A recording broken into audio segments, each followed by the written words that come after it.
Благодарам, председателя. Колега Коцевски, јас се согласувам дека чистиот образ е многу важен. Но ајде сега да погледнеме на вистината во очи.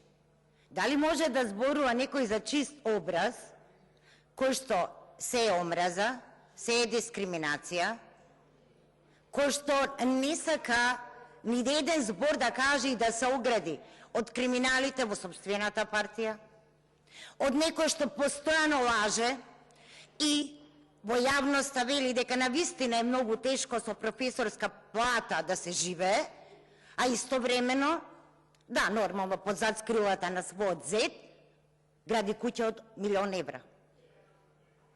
Тоа, колега мој, не е чист образ. И едно сакам да ве прашам, што мислевте со тоа дека е папучар некој?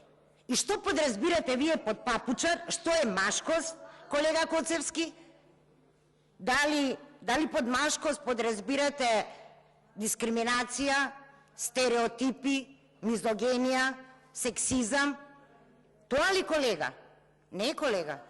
Тоа не е машкост. И малку сте згрешиле работата.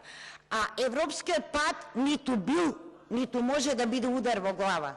Европскиот пат е патот на прогресот и патот кој што нас ќе ни даде дополнителна енергија.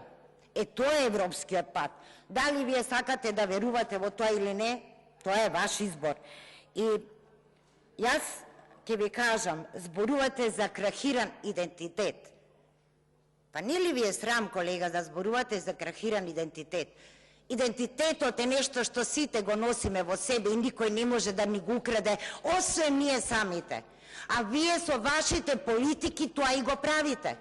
Каде е таа бугаризација? Каде е губењето идентитетот и македонскиот јазик? Само во вашите глави, за жал, колега.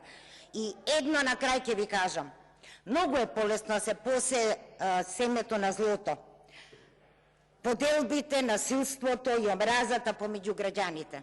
Но она што ни треба е малку повеќе емпатија, малку повеќе почит, колега, доверба, бидејќи само така можеме да овозможиме диалог, а само преку диалог се надминуваат сите стереотипи кои што за жал се итекако присутни во ова општество. Благодарам.